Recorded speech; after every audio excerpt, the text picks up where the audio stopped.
Giving up is the birth of regret. The reality of life is that we will all hear more no's than we hear yeses. In the summer of 2009, I was 19 years old, working a summer position at Target between my freshman and sophomore year at undergraduate school. I was working in the women's clothing department, and I noticed a lady staring at me from across the aisle. I figured she probably had a few screws loose, so I attempted to ignore her very intense stares. She eventually manages to make her way a little bit closer and closer to me where I was working until she eventually walks up to me and says hello. I say the famous Target quote, which is, "Hi, may I help you find something?" She then asks me, "Were you born in this country?" And I was immediately offended. And I said, "Yeah, I was born in this country." And then she says, "Do you have any kids?" I said, "No, I don't have any kids." She then asked me if I was married, and then I said, "No, ma'am, I am not married." She says, "How old are you?" I said, 19. "May I help you find something?"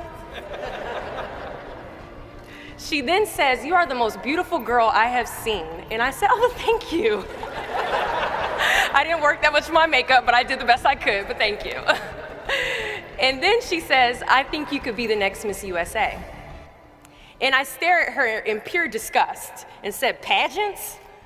You're telling me pageants, like Sandra Bullock, Miss Congeniality. Pageants? You think I should compete in pageants? I'm in the Army, okay? We don't do pageants in the Army." She then asked me to meet her at Starbucks the very next day before my next shift at Target. And she just wanted to do a little bit of explaining when it comes to what pageants is. And apparently I was a pretty open-minded 19-year-old because I actually agreed to meet her the very next day. The next day, she brought this foot-tall stack of pageant books and proceeds to convince me to enter into a state pageant 3 months later. For those who do not know, when it comes to Miss USA, you have to win your state first, okay? So 3 months later, I compete in my first pageant, and I lose. I go back the second year, compete in the state pageant. I lose. Go back the third year, compete in the state pageant, and lose. Go back the fourth year, compete in the same pageant, and lose. I go back the fifth year, y'all, compete in the state pageant and lose. But guess what? I go back the sixth year. Guess what happens? I lose. I called her on the phone and said, "You told me I could be the next Miss USA." And she says, "Deshauna, keep working, don't quit, keep going back." And in June of 2015, she passes away from leukemia. 6 months later, in December 2015, I win Miss District of Columbia, USA. And 6 months after that, in June of 2016, I become the first soldier to win Miss USA. Giving up is the birth of regret. Giving up is something I did a lot of growing up, and I don't think I really challenged myself to stick anything through until I joined the track team in middle school. I remember having to ask my mom after tryouts and making it to the team for my very first pair of track shoes. Now, at the time, she walks into our house and she has a bag that has a nice Nike check sign on it, so I get excited because I wasn't getting new shoes very often. I go to take the shoe box out the bag and I notice that it says a size 9 on it. Mind you, in the 7th grade, I was a size 5. I open the box and I slide my feet into the shoe and I look at my mother and I said, "These shoes are too big." She says, "I know I did that on purpose." I was like, "Why would you buy shoes that are too big on purpose, Mom?" And she says, "Because I know that you're going to grow into them." Coach has us line up on the starting line and he wants us to run a lap around the track.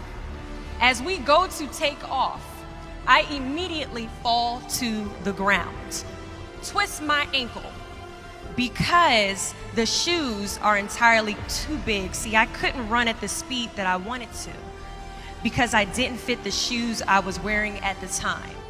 Now, many of us have goals we're trying to achieve, but the person we are right now is not the person that we need to be when we cross the finish line to our dreams. So we must walk and pace ourselves on this journey to our goals, because we haven't grown enough in ourselves to fit the shoes that we need to achieve our aspirations. At times, our purpose drops in our laps as if the heavens threw it by accident. I ask only one thing of you all today after you leave this building. Do not fear failure, but please be terrified of regret. As giving up is the birth of regret. After you walk out this door, you will receive 100 doors shut, slam in your face. You will have 100 moments that will be filled with someone telling you no, or telling you, thank you for your application, but we regret to inform you that we've chosen a different candidate for this job. You will sit in 100 different interviews and you will not get the job. The reality of life is that we will all hear more no's than we hear yeses. And we will fail a lot, and I mean a whole lot. But what I ask of you today is to not take no for an answer. Don't be afraid of no's. Be afraid of the possibility of a yes that you have prematurely destroyed because you decided to quit before the clock strikes 12. You can ask anyone, friend, family, anybody. I love a good no. Please tell me no.